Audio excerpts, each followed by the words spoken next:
Morning, guys.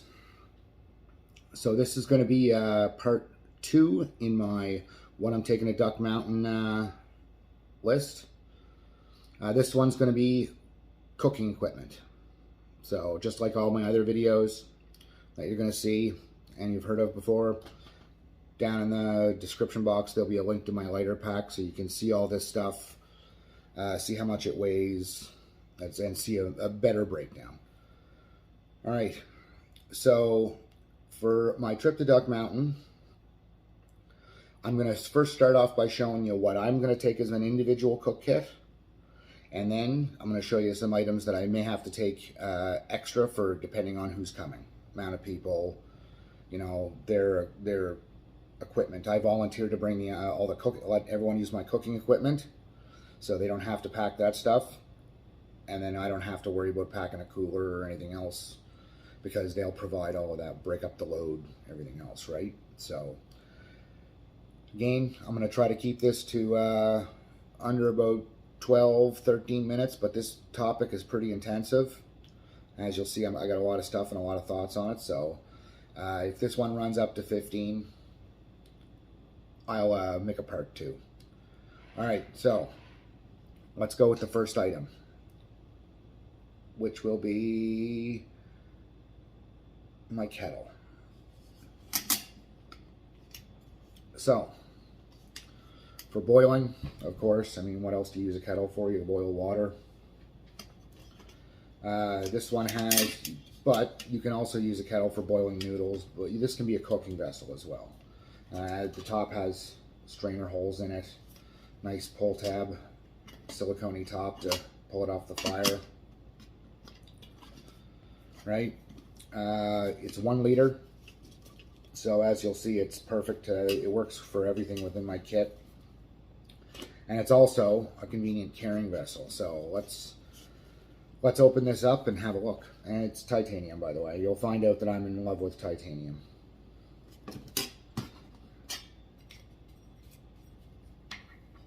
So first thing, sponge with a scrubby. Okay, for cleanup.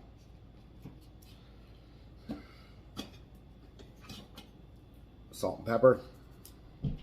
Always bring salt and pepper. You never underestimate the power of how much salt and pepper makes your food taste better when you don't have it. Next, 2 Pomali 100 ml.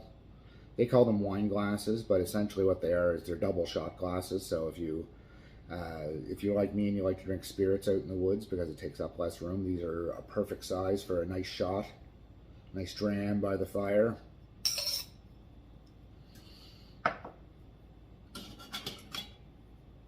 Long nose Bic lighter, of course, again yellow.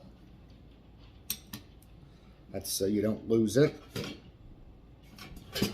Now I got some silicone bits here. First silicone bits is the silicone bit for the bail handles. It fits over the bail handles so that you can, when they're hot, you can move them around. The next silicone bits is I got a Hot Lips. If you guys don't know what these are, I forget who makes these. I don't know if it's MSR or Snow Peak. What they are is they're a silicone bit that fits on the lip of any cup. You can form and all that, so that, especially with titanium, because it gets so hot, when you take like a titanium cup or something off the fire, you can put this on and you can drink from it. And finally, I have, as you'll see shortly, the burner for my stove. I carry a small burner with me that works with my with an upcoming item that I have, in case there's any burn bans or anything like that. We in Manitoba, you know, we go from freezing cold season to soaking dripping wet season to absolutely dry season to forest fire season to absolutely cold season pretty quick. So sometimes we get burn bans where there's no open campfires or anything like that. This allows me, if I'm out in the woods, I can still stop and make lunch, because you're allowed small fires, I do believe. And not only that, it's once I put it all together, it's a self-contained cooking unit, so no sparks, no nothing. And this doesn't ride in the kettle. I wish it did, but the gas cylinder to go along with the stove. And the kettle all nestles in its own stuff sack. Next item. To go along with the kettle, everyone likes a good cup of coffee. This is an AeroPress Mini. This is actually a new addition to my kit. If I'm only going out for a couple of days and it's just me and I have a cooler in the space, I'll usually just pack in Monsters because I'm more of a Monster guy than I am a coffee snob. But I do enjoy a nice warm cup of coffee every once in a while, especially in the morning. So rather than worry about another French press setup or drip or instant, I've been running, ever since I started this, I've been doing 3-in-1s, and I'm getting sick and tired of them. Plus they're high in calories, they're full of sugar. I can get a nicer cup of coffee, lighter and cheaper. It's got all the bits and pieces inside of it. It all nestles within its own mug for easy storage, easy cleanup. I can do a quick video on this later on.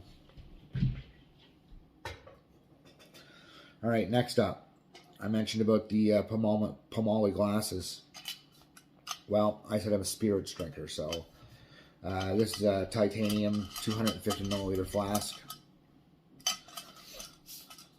It's good. The one benefit to having a titanium flask for spirits is if you forget the spirits inside the flask for, let's say, 2, 3, 4, 5 weeks, the spirits will still be perfectly fine to drink. There won't be any off tastes or anything else like you pick up with plastic or stainless steel sometimes. Titanium won't react, and it allows it to be perfectly good when you pull it out months later. Next, moving right along. So again, this is my titanium cook set. All right, consists of a small 400 milliliter cup,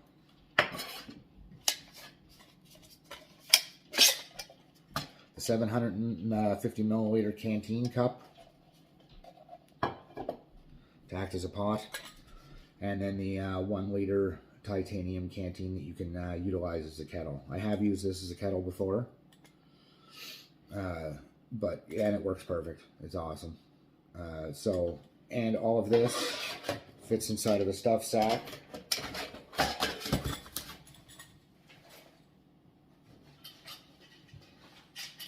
Its own little carrier, and inside that carrier is the tripod hanger kit. Notice it's still new in the package. I don't do tripods.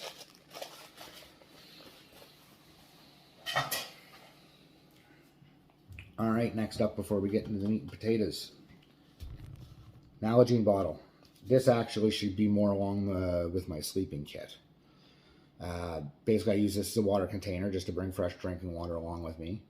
But also, in colder weather, what I use this for is I will boil up a liter of water in the kettle. I will fill this just up to the ridge, leave it a little bit of expansion room for steam. You crank the top on nice and tight, make sure you don't get no leaks. And I'll usually throw this inside of a cozy or in a pinch, a wool sock. And I throw this inside of my hammock or my sleeping bag, and it acts as a hot water bottle. Warms up the sleeping bag, gets everything nice and warm. Plus at night you can keep this inside your sleeping bag and it warms you up. And you have, in freezing temperatures, you have thawed water for your drinks in the morning. So along with water and all this stuff, normally I pack this, but I've never used it because I normally end up packing enough water or not drinking enough water. But this item is my Sawyer Squeeze water filter. Okay. Normally, if I'm only going for a short 2-day trip, I'll fill all my containers, and I'll freeze water bottles, throw them inside my small cooler. Usually about another 1.5 liters, 2 liters of water in there, frozen up as ice blocks, and that's where I put my food and my drinks. It's cheap, economical, and you know what? When it thaws, you've got fresh water, so I really don't need to worry about pulling water out of lakes or swamps or rivers. But just in case, on a multi-day trip, I don't know, maybe I will. So, and same with, you know, any type of adventure you do, it's always good to have a backup. Sawyer Squeeze Mini. I replaced the stock, if I say Gatorade style, pull style dispenser with one you can get from a Smart Life water bottle. This way you have a higher flow rate. Also going right along this, on a multi-day trip, I end up bringing the backflow kit just as a way to clean it. This gray piece is interesting. I'm going to play with this. I'm wondering if this is going to fit inside the Camelback tube. I have an extra Camelback bladder I may end up using as a reservoir or as a squeeze bag. So we'll see.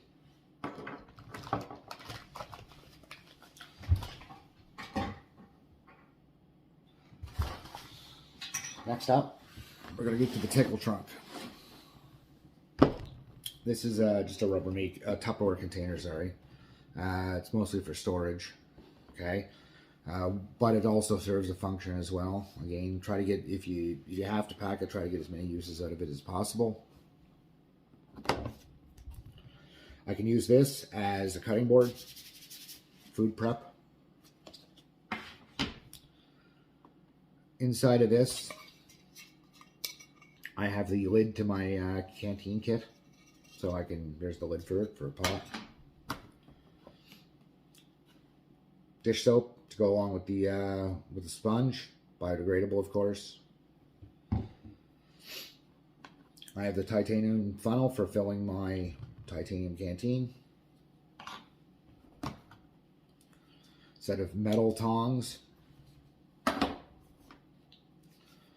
silicone flipper.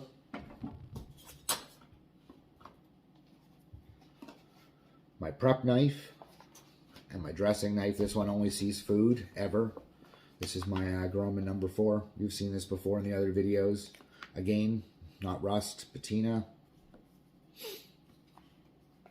Always sharp, never sees anything else but food.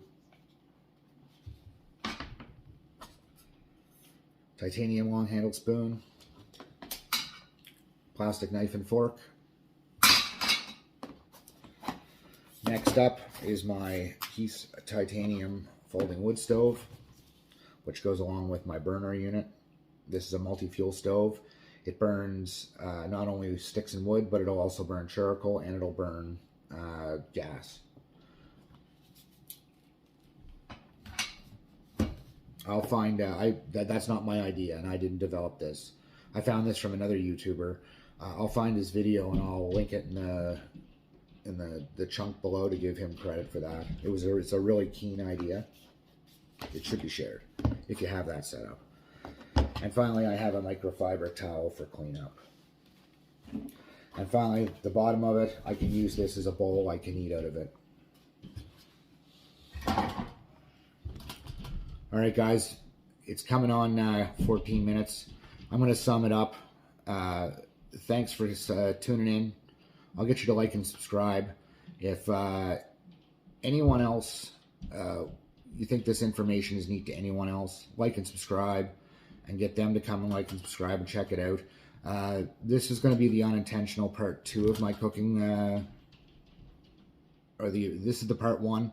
I'm going to do an unintentional part 2, I guess, and I'll upload it at the same time just to keep it within viewing chunks, you know what I mean? Make it easy on you. All right, cheers.